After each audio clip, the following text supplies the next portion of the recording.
warahmatullahi wabarakatuh. Perkenalkan, nama saya Soekarto, SPDSD, guru SD Negeri 2 Iser, calon guru penggerak angkatan 7 Kabupaten Pemalang.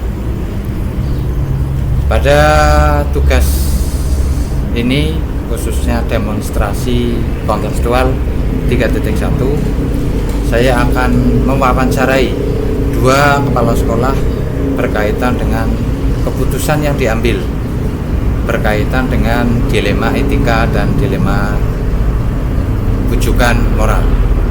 Assalamualaikum warahmatullahi wabarakatuh.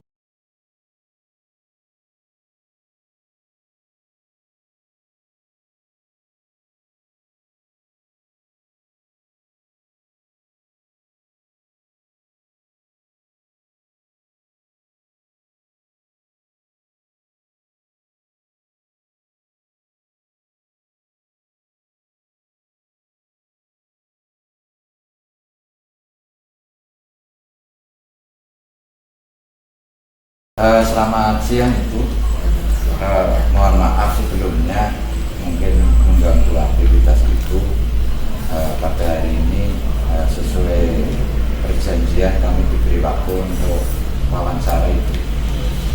Ya berkaitan dengan permasalahan yang ada di sekolah yang Ibu pimpin, mungkin ada berbagai macam kasus yang terlibat. Saya akan menanyakan berkaitan dengan keputusan yang diambil dalam suatu kepemimpinan Ibu selaku kepala sekolah.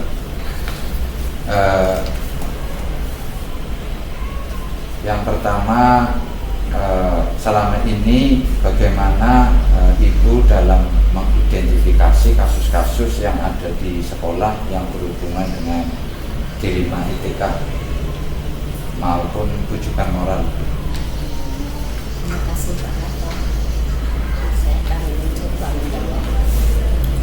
Dalam mengambil keputusan dan menguji keputusan yang akan diambil dalam situasi etika atau bujukan moral yang terkadang membingungkan, itu ada 9 langkah yang sering dilakukan. Langkah yang pertama, mengenali bahwa ada nilai-nilai yang saling bertentangan. Yang kedua, menentukan siapa yang terlibat dalam situasi itu. Langkah yang ketiga, mengumpulkan fakta-fakta yang relevan dalam situasi itu. Yang selanjutnya, yang keempat, pengujian benar atau salah, atau uji legal, uji religius, uji institusi, uji publikasi, dan juga uji panutan atau idola. Langkah yang kelima, pengujian paradigma, benar atau salah. Jadi di sini pengujian paradigma juga ada. Yang keenam, prinsip pengambilan keputusan yang adalah investigasi trilema. Yang kedelapan, buat keputusan tersebut. Dan yang terakhir, yang ke-9 adalah meninjau kembali keputusan dan kita merefleksikan. Cukup banyak juga ya Bu untuk mengidentifikasi, walaupun mungkin kasusnya sederhana tapi dalam mengidentifikasi begitu banyak. Iya, penerinci. Ya, terima kasih. Mungkin selama ini bagaimana Ibu dalam menjalankan dalam pengambilan keputusan tadi berbagai macam identifikasi.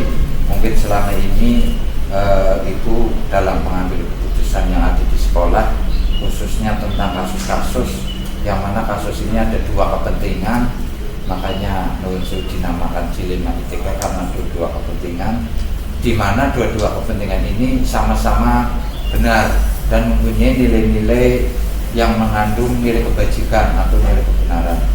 Jadi pertanyaannya, bagaimana Ibu selama ini dalam mengambil keputusan berkaitan dengan dilema etika? Biasanya dalam pengambilan keputusan, hal yang pertama saya lakukan. Yang pertama, saya bermusyawarah dengan guru.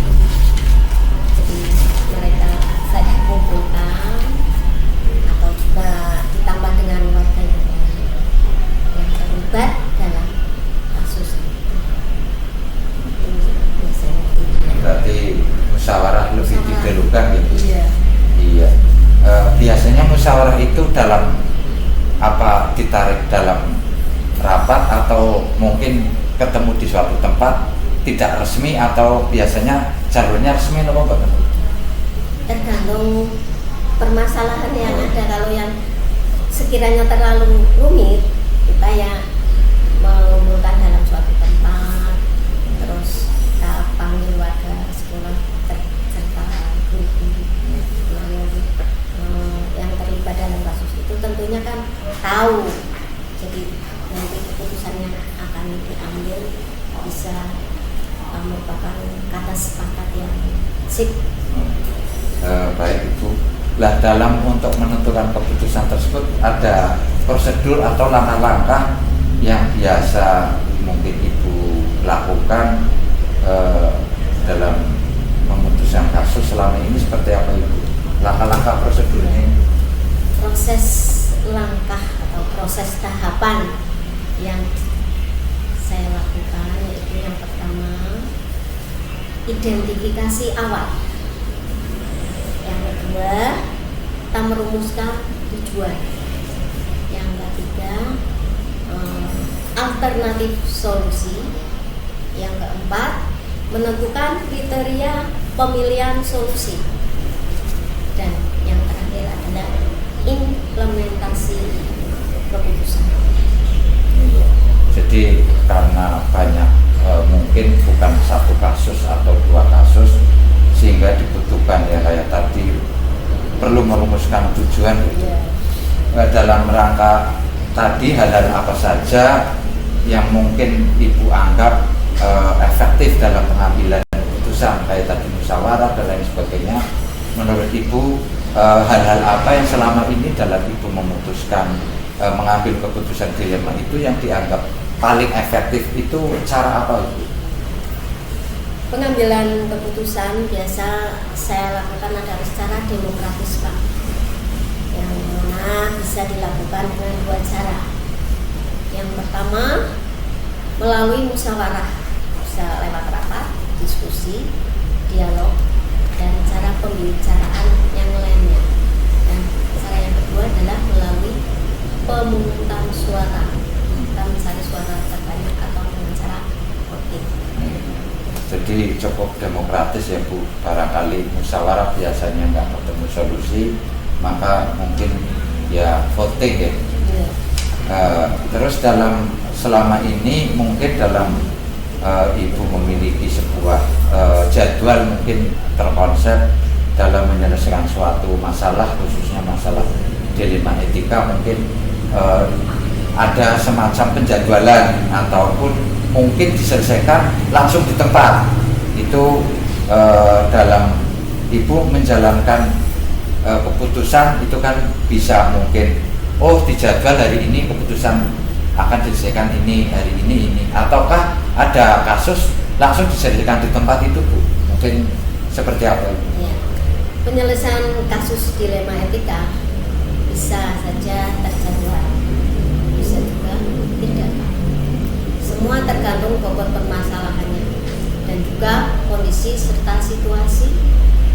Tidak adanya aturan yang baku yang berlaku.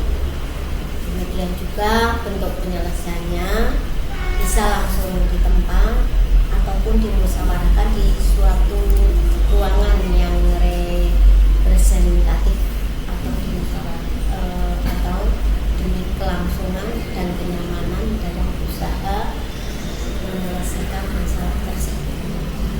Jadi lumayan menyita waktu juga ya Bu.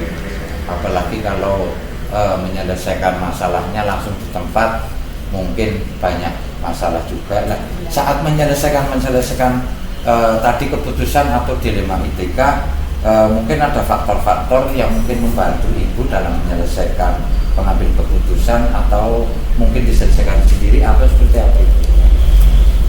Dalam pengambilan keputusan suatu kasus atau beberapa kasus dilema etika itu jelas saya tidak bisa bekerja sendiri Pak. Membutuhkan satu atau dua orang, khususnya keterlibatan kasus yang bersangkutan, di samping minta bantuan pada seseorang yang mengetahui atau ahli. Jadi tergantung permasalahan juga tergantung kesinambungan peliknya juga masalah, apakah butuh bantuan atau tidak, tergantung bobot permasalahan. Nah, dari semua yang Ibu sampaikan tadi berkaitan dengan penyelesaian prosedur tentang dilema etika, mungkin ada pelajaran yang berharga dari pembicaraan kita yang bisa kita petik dalam mengambil suatu keputusan Ibu. Mungkin ada hal-hal yang dianggap sebuah pelajaran dari dialog kita hari ini. Banyak sekali Pak manfaat, bahwa segala masalah atau kasus yang bisa berhubungan dengan siapa saja, bisa dengan siswa atau siswa dengan guru atau dengan warga sekolah yang lain, itu kan penyelesaiannya dengan cara musyawarah, dengan menitik beratkan pada cara dalam pengambilan keputusan secara sistematis, masif terkait dengan implementasi dilema etika rujukan moral, 4 paradigma pengambilan keputusan, terus 3 prinsip pengambilan keputusan, dan 9 langkah pengambilan dan pengujian keputusan. Karena jangan menganggap enteng suatu kasus, karena bisa muncul permasalahan yang lebih besar serta pertanggungjawabannya moral yang dipertaruhkan. Terus pelajaran yang berikut yang bisa kita petik adalah keputusan yang paling bagus adalah bersumber dari kolaboratif atau kerjasama. Begitu juga dengan bentuk penyelesaiannya dibutuhkan keterlibatan satu dengan yang lainnya. Jadi kayak tadi 9 langkah mengambil keputusan juga butuh memang analisis yang jeli ya Bu, yang berkaitan dengan masalah. Terus yang kedua, memang kita kadang mengabaikan masalah itu dianggap enteng, terus ternyata bisa lebih besar. Jadi itu Ibu kurang lebihnya saya terima kasih atas nama pribadi, mendapat ilmu yang banyak dari Ibu berkaitan dengan kasus-kasus penyelesaian kasus di SD atau sekolah yang Ibu pimpin. Semoga kasus-kasus yang muncul mungkin bisa diselesaikan dengan baik Ibu.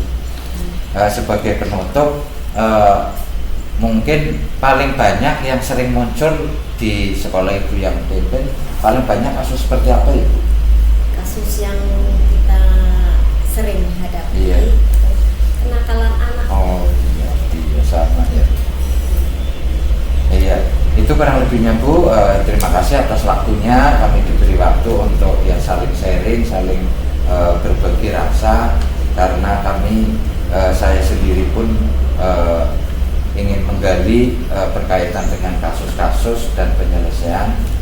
Itu kurang lebihnya Ibu. Saya sekali lagi terima kasih dan mohon maaf apabila mengganggu aktivitas Ibu pada hari ini. Terima kasih Bu.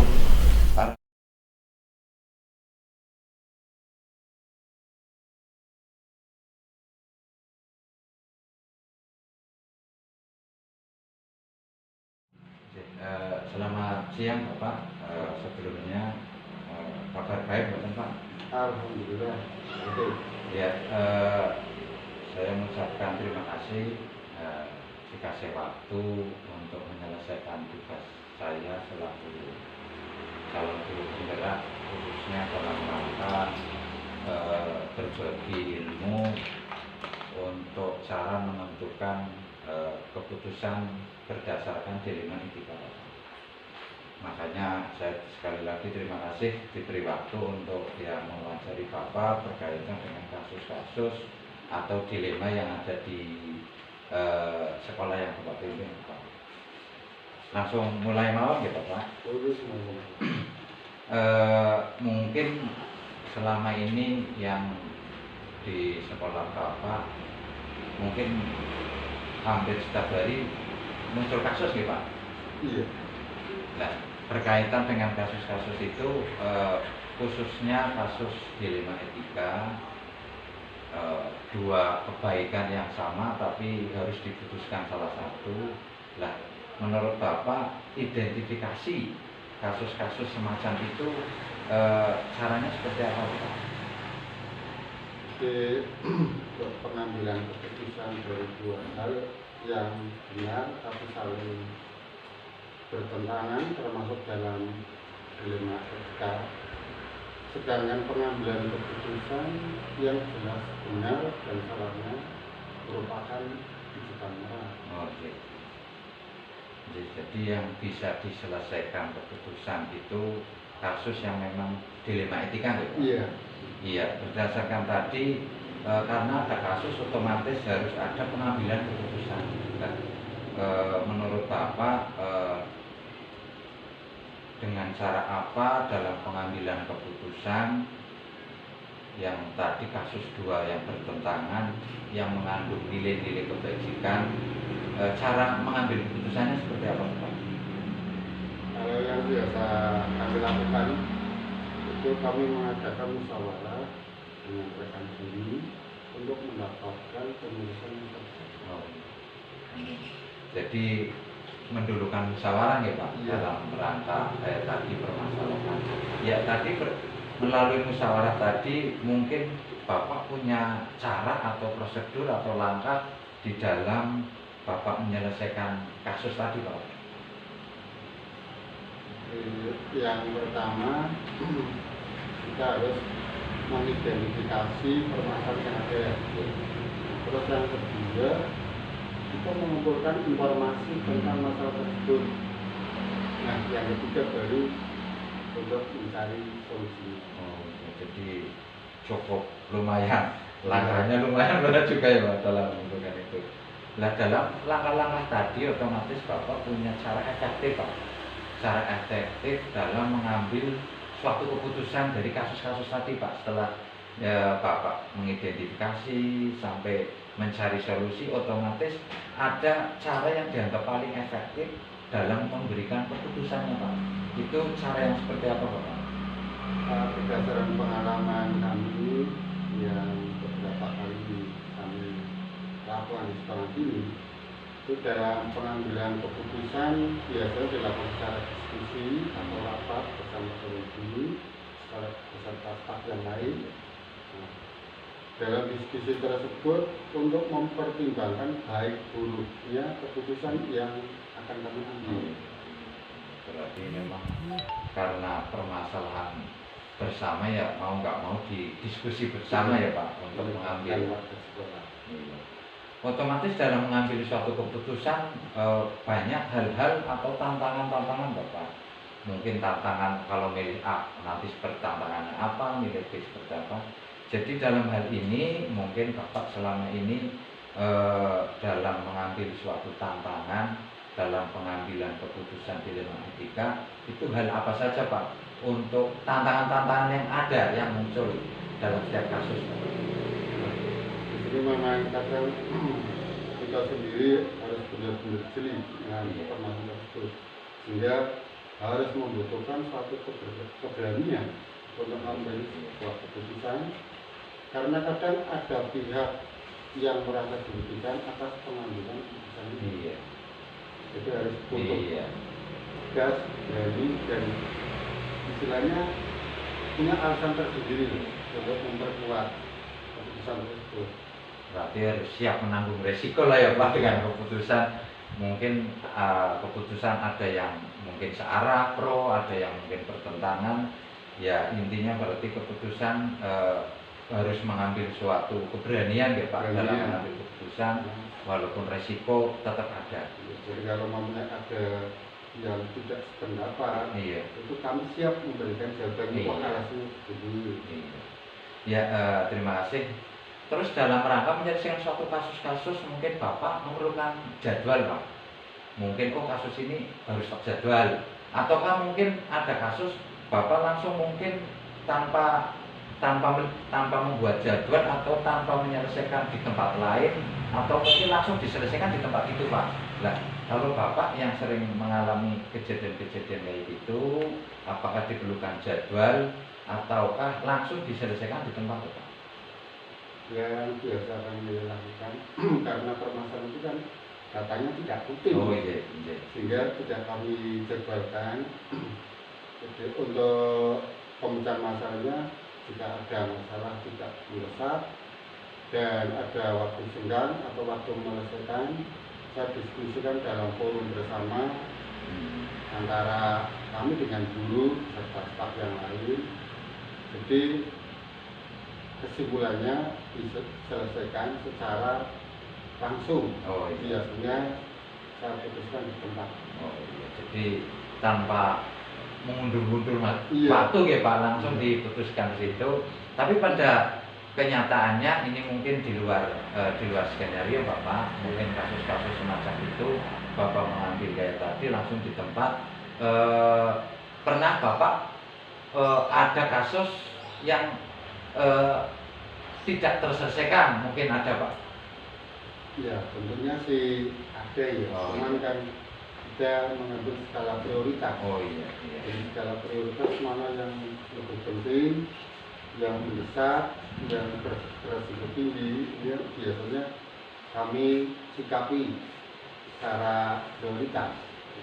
Iya, jadi karena tadi bahwa keputusan itu melalui diskusi ya Pak, tadi melalui Bapak diskusi rembuk dengan rekan sejawat, otomatis mungkin Bapak ada selama menyelesaikan ini mungkin ada seseorang ataupun faktor apa untuk mempermudah Bapak dalam membantu mengambil keputusan ataupun mengambil kasus, mungkin ada seseorang atau faktor lain yang membantu Bapak. Faktor yang paling penting dalam pengambilan keputusan jika berkaitan dengan siswa adalah kebutuhan anak tersebut. Keputusan harus memihak pada anak tersebut. Jika berkaitan dengan rekan guru atau yang lain yang bersinggungan, hendaknya kita tidak merugikan pada pihak tertentu. Intinya itu. Jadi tetap mengedepankan untuk kepentingan murid lah ya Pak. Iya, tergantung dari permasalahan tersebut. Oh iya. Kalau permasalahan itu berkaitan dengan dewan guru, berarti ya misalkan berpihak pada. Jadi memang diperlukan kayak tadi, alhamdulillah Bapak mengedepankan kepentingan siswa untuk menyelesaikan kasus. Nah, dari pembicaraan Nuwun Sewu dialog hari ini, mungkin ada kesan atau hal-hal apa yang bisa Bapak petik dari acara ataupun ngobrol-ngobrol hari ini Pak? Mungkin ada yang perlu kesimpulan atau refleksi untuk Bapak. Jadi intinya dalam mengambil keputusan harus mempertimbangkan berbagai hal dan kepentingan. Sebisa mungkin diputuskan secara bersama agar mendapat keputusan yang terbaik. Hasil keputusan diharapkan tidak merugikan kedua pihak. Iya, jadi pelajaran buat saya juga Pak atas informasinya bahwa memang kasus-kasus yang ada di sekolah mungkin hubungannya dengan siswa, yang penting tidak merugikan kedua belah pihak ya Pak. Kami rasa itu Bapak, sekali lagi saya terima kasih bisa saling sharing dengan Bapak, menanyakan berkaitan dengan kasus. Tujuan semata-mata di samping saya menyelesaikan tugas juga kami mendapatkan ilmu dari Bapak berkaitan dengan cara mengambil keputusan. Semoga bisa kami laksanakan seperti Bapak memimpin sekolah ini ke depan. Kami dalam mendidik barangkali ada dilema etika kami dengan siswa, semoga bisa dengan sabar seperti Bapak bisa menyelesaikan. Jadi itu sekali lagi saya mengucapkan terima kasih Bapak, mohon maaf yang sebesar-besarnya mengganggu mungkin kegiatan Bapak, dan sekali lagi kami minta maaf yang sebesar-besarnya Bapak. Sama-sama, dan mohon dikembangkan lah, jadi jangan monoton macam itu. Ya mohon dikembangkan lah dengan otomatis kan pendidikan ini yang banyak pendidikannya saya kira. Terima kasih Pak, terima kasih.